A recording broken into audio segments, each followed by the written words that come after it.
Sanibonani molweni ndinamkela kwezaseTV ngesiXhosa. Ugcina ke guys ubuya ngaphandle emntakweni wakhe uyangena xa ufika indoda yakhe ke isahleli izicofela ifowuni. Imbuze ke ngelipholile uba usuka phi.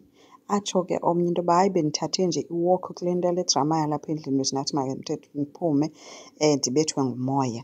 Athi ke omnye yazi nam ndibhizi apha ndihleli apha. Ndirhalela ukwazi nje ndi-worried wethu ngokwenza ndirhalela ukwazi uba kwenzeka nengqondweni yakhe after ifumanise ukuba utata omdala ungutata wakhe ngqo.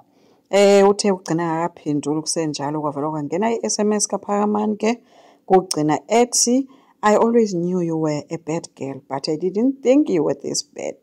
I can't wait to see you again. Loo nto ithi ke uyipasile itest yakhe phaa kuPhakamani ke ugcina nendlela cacile uba ke bikhona nyhani ngokutsho kaPhakamani. Usisi ke uvele wathi ke kuVusi usayothatha ishawa othu ke kuVusi uba hayibo njani ubuhlamba nje sikhumbula into yoba kaloku ngeli xesha ugcina uVusi befika apha befikele kugcina ethambisa.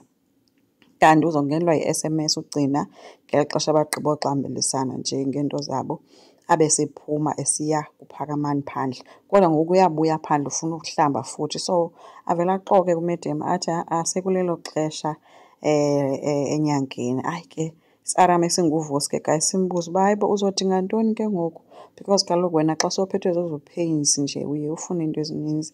Athi omnye hayi ndirayithi andiyidingi i-medication ndinayo. Abe seqhubeka ke nongaba athi ke uyahamba kuyohlamba but unale fowuni isesandleni nje besithi uyeshaweni bhizi ufunda le SMS kaPhakamani. Abe sebuza kuVusi uba hayibo ngubani lowo. Athi komnye hayi yenye intombazana esijima nayo. Wathi omnye okay but ubumbona into yoba amehlo wakhe uVusi ayatsho into yoba no there's something apha eyenzekayo okanye ke worried ngento yoba ekwi-periods or what but hayi ubumbona uba ikhona into ayibonayo noba ayiphelelanga. Uqaphelani ke esibhedlele ufumana ukunconywa ngudoktar wakhe ukuba selwile noko nempilo yakhe. Yonke into ihamba kakuhle njengangoku. Uqaphelani uthe ke maybe yonke into ke eyenzekayo uThixo ikhona le nto ambekele yona uba ayiphilele. Kuye kwafika ke uPhakamani xa egqiba usuka ke udoktar ephuma wabe sengena evuya ke esithi uva iindaba ezimnandi zokuba kuqhutyekwa kuzoqhutyekwa ne-operation Monday. Loo nto ke ithi ke nyhani ke cacile i-BP yakhe yehlile ke uyise. Uyise uthe zininzi izinto endidlule kuzo nyanam ezinye zinto endibonayo uba zizawundiqinisa kuba mhlawumbi khona ezinye iingxaki osazojongana nazo ebomini. Abe sesithi ke uPhakamani khawukufowukhase ebomini bakho khawulibale ngeengxaki ezo nazo. Uyise kuye wathi ke kulungile ke ambuza into yoba umsamthanda na okanye uyamthanda na. uPhakamani wabe sevuma ethi hayibo tata imibuzo onjani undibuza wona ndiyakuthanda. Mathi omnye ke khawukundenzele le nto yoba ke uke uphinde uye kukwenza uyomxelela uba ndicela ukumenzela le mbeleko.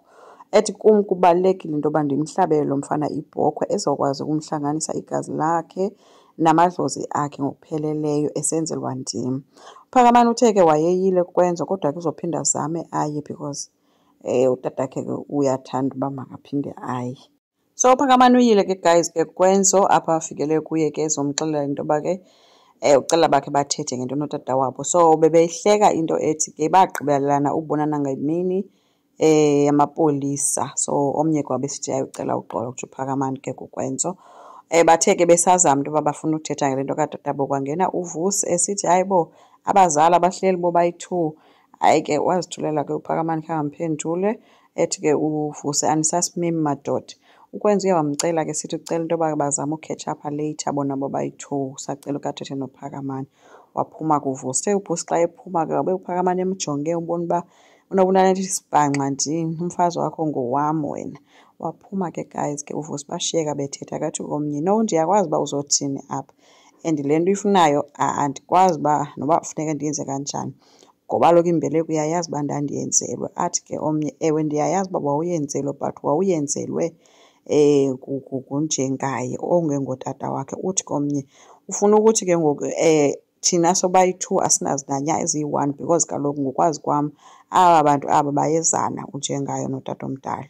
Athi komnye no iproblem nawo wawenzelwe ngunjengaye ucinga uba ngutata wakho ekwamkela kwizinyanya zaseDlamini but ngoku kufuneka wenzelwe unikwe isiphandla straight utata okuzalayo onguQaphelani. So ukwenza-ke after yonke loo nto-ke caba-ke uSibongile uyafika-ke ezombona, bake bathatha nje ukujoga nje okuncinci babuya-ke. Xa sebebuya bese ethetha ngale nto into yoba make sithethe ngento zesintu-ke namasiko. Embuza-ke uSibongile waziva njani after enzelwe umemulo. uSibongile uthe-ke yena-ke akho ndithi yena wayivayo but nje yena wayenalaa nto ithi at least utata wakhe umenze waziqhenya wa-happy ke ngaye nangendlela aziphathe ngayo. So ukwenza kwabe sisithi inoba ke nam funeka ndide ndiyenze le nto lembeyo. Bese uSibongile sithi ewe kufanele uyenze because ekugqibeleni kaloku nyhani oyena mntu ongutata wakho apha ngutata Qaphelani not unjengaye. So bahambile ke guys besiya kwanjengaye. Isimo ke guys akwanjengaye sibi, kuninzi into eyenzekayo phayana. Abasebenzi nabo babelwa impahla xa besebenikile, khona umuntu ongenayo bangamboniyo, akade abanjelwa loo mntu, laa mntu akaveli kwii-cameras. So kuninzi into eyenzekayo nje phayana. Nanamhlanje kuthiwe impahla imkile kwa-washing line akaziwa uba ngubani othatha impahla. And ke ngoku baphila ngokoyika, nomntu ongenayo emnyango bacinga into yoba ngutsotsi oze kubo. Bahambile kukwenza xa befika ke guys kunjengaye bafike ebhizi ezintyintya ngotywala ke bethunana, ebajonge ngamehlo ababuzayo uba nizofunani okanye kwenzeka ntoni. So bafikile bangena bahlala ke. Utshilo ke ukwenziwa ke utata wakhe into yoba tata utata uQaphelani ufuna ukundenzela imbeleko. Yho hayi khange aphendule kwayena guys umntu njengaye, kubi nje kuye. Uyasela wasuka waphakama wabashiya behleli apho bengaphendula. Ukwenza ke ngoseyisinto shem elusizi ecela amaxolo as if uzenzile.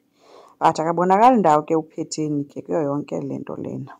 Asazi ke guys noba uzophetha enze njani ke unjengaye, uzomvumela umntana uba makayokwenzela imbeleko okanye uzoreacta kanjani xa sele buyelwe ezingqondweni. Enkosi, ngicela siqhubeke, subscribe, silike, singakhomenta futhi. Bye.